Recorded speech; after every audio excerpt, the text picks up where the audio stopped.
जहाँ मेरी पोस्टिंग है अभी लूणी ब्लॉक में हीरखेड़ा में, वहाँ पर मैंने गया। वहाँ पर तो मुझे गांव वालों को बड़ा आश्चर्य हुआ कि ये ब्लाइंड बंदा है, संस्था प्रधान के रूप में आया है, कैसे काम काज करेगा, क्या होगा, कैसे इनकी मतलब ज़िंदगी चलेगी, ये कैसे पढ़ाते होंगे।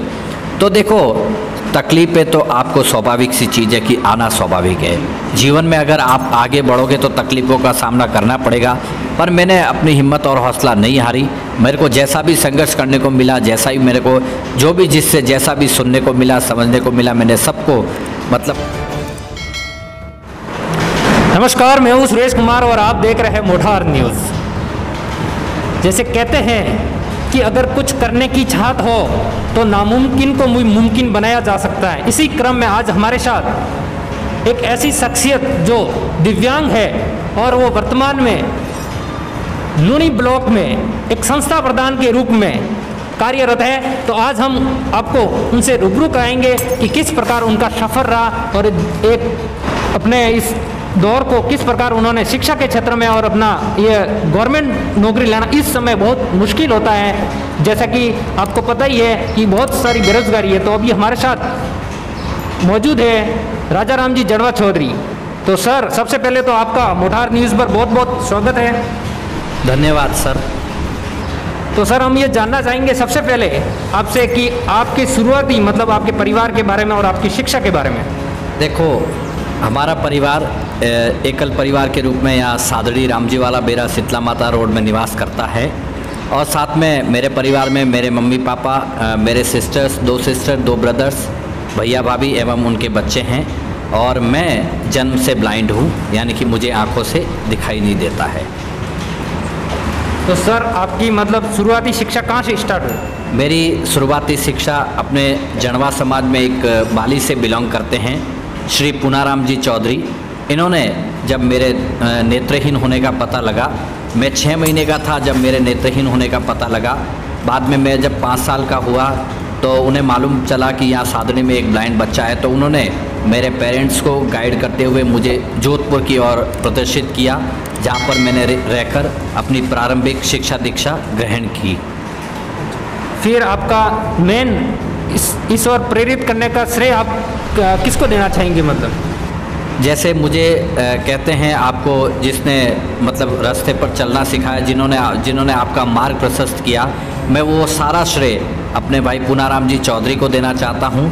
साथ में फिर मेरे गुरुजनों ने जो मुझे पढ़ाने लिखाने में जो प्रोग्रेस की, और मैं पहली दूसरी क्लास में था तब मैं आपको बड़ी बात नहीं करता कि मैं 50 तक पावड़े बिना रुके बोल सकता था, इतना मेरा IQ था। तो उस हिसाब से फिर मेरे टीचर्स ने मुझे देखकर फिर मेरी मदद की, फिर मुझे धीरे धीरे वो एजुकेशन फील्ड में आगे बढ़ाते गए।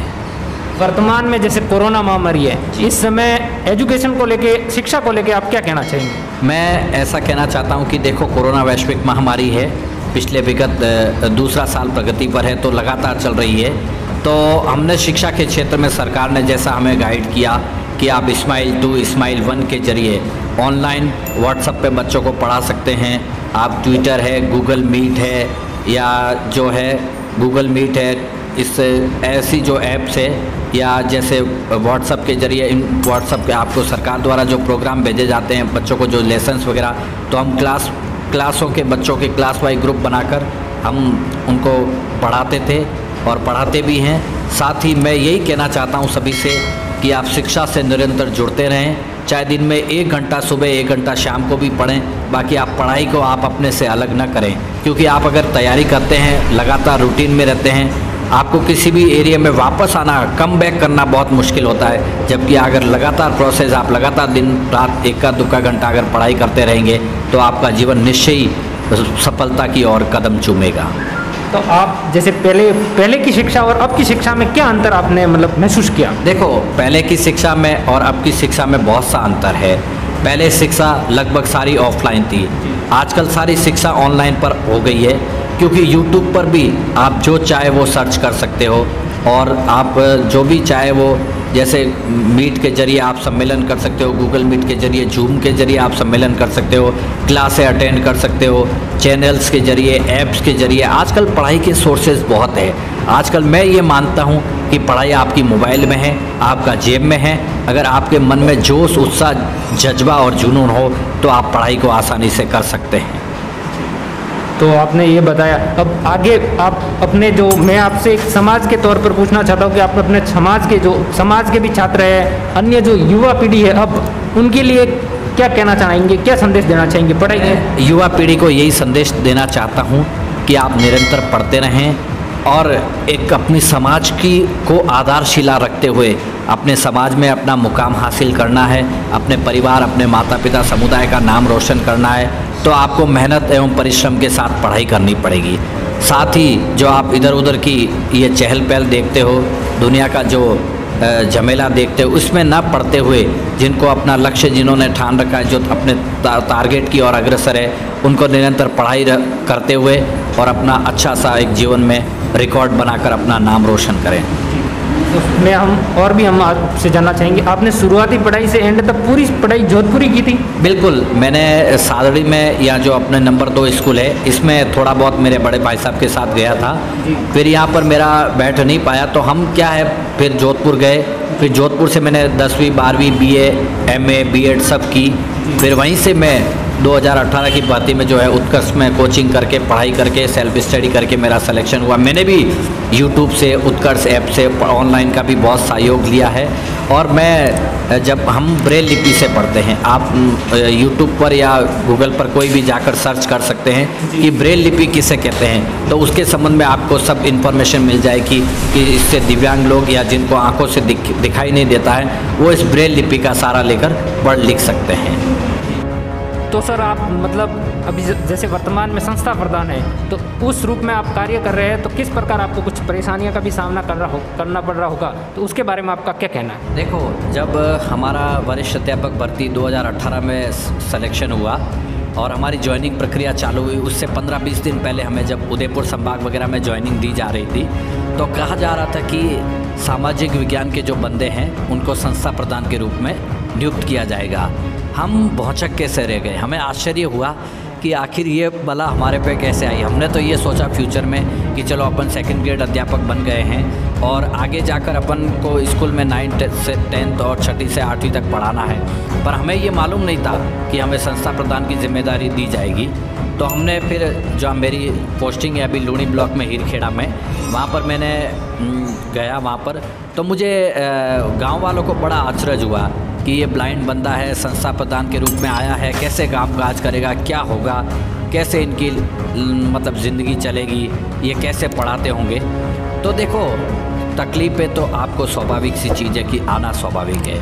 जीवन में अगर आप आगे बढ़ोगे तो तकलीफ़ों का सामना करना पड़ेगा, पर मैंने अपनी हिम्मत और हौसला नहीं हारी। मेरे को जैसा भी संघर्ष करने को मिला, जैसा भी मेरे को जो भी जिससे जैसा भी सुनने को मिला, समझने को मिला, मैंने सबको मतलब अपने उस पर रखते हुए और धीरे धीरे, जैसे अब सोशल मीडिया के संबंधित जो हमारे पास PO वगैरह के आदेश आते हैं, PDF वगैरह आती है, फ़ोटोज़ वगैरह आती है, तो हमारे पास ऐसे मोबाइल में ऐप है, हम उससे पढ़ के हमारे स्कूल में जो भी स्टाफ है उनको हम सहयोगी के रूप में रखते हैं। वो हमारा ऑफलाइन जो लिखा पढ़ी का काम करते हैं, बाकी ऑनलाइन संदेश वगैरह भेजना, हमने सब तरह से शाला दर्पण अधिकारी और सब तरह से जो बुक वगैरह के इनके अधिकारी नियुक्त कर रखे हैं, तो वो अपना काम करते हैं। गांव वालों ने ये सोचा कि, गांव वालों ने बहुत सोचा कि ये कैसे क्या होगा, लेकिन आज की डेट में आप लोगों का, बड़ों का आशीर्वाद है, छोटों की दुआएं हैं, ईश्वरीय कृपा है कि हम अपने आप के अपने कामकाज को अच्छे से हैंडल कर पा रहे हैं। आगे भी आपका क्या सपना है? सपना अब थोड़ा सा डिफ़िकल्टी है कि देखो, ऐसा है कि सपने अपने को बहुत मतलब देख सकते हैं अपन, लेकिन ये भी हकीकत है कि सारे सपनों को पूरा नहीं कर सकते हैं। तो हाल फिलहाल मेरा अब जीवन के इस दौर में समाज की मेहरबानी हुई तो एक अच्छा सा वैवाहिक बंधन में बन के एक सामान्य सा परिवार बनाकर मैं समाज में और समाज के जो युवा पीढ़ी है उनको पढ़ाई लिखाई संबंधी मतलब संदेश देने की इच्छा है मेरी, और सभी आगे बढ़े और हमारे लायक अगर कोई सेवा हो जिसमें हमारी भागीदारी सुनिश्चित होती हो तो हम अपने समाज के लिए निरंतर आगे की ओर अग्रसर कदम बढ़ाने के लिए तैयार हैं। तो हमारा आखिरी सवाल आपसे ये रहेगा कि आप मोटार न्यूज़ से अपने यहाँ के जो हमारे चैनल पर जो व्यूज है उनको क्या संदेश देना चाहेंगे? मैं मोटार न्यूज़ जो आपका चैनल है, पहले तो आपका भी मैं बहुत इस्तकबाल करता हूँ, स्वागत करता हूँ कि आपने एक जो पहल चली है, जो मुहिम छेड़ी है अपने जनवा समाज में युवा प्रतिभाशाली लोगों को आगे लाने की, और जो आप मेहनत कर रहे हैं इस चैनल के साथ साथ लोगों को अपने संपर्क में ला रहे हैं। तो मैं संदेश यही देना चाहता हूँ, पढ़ाई से संबंधित लोग अपनी जागरूकता को, जिज्ञासा को बनाए रखें, हमेशा कुछ जानने की इच्छा रखें और अच्छा सा चैनल को भी आप प्रोग्रेस करने में अपनी महती भूमिका निभाएं।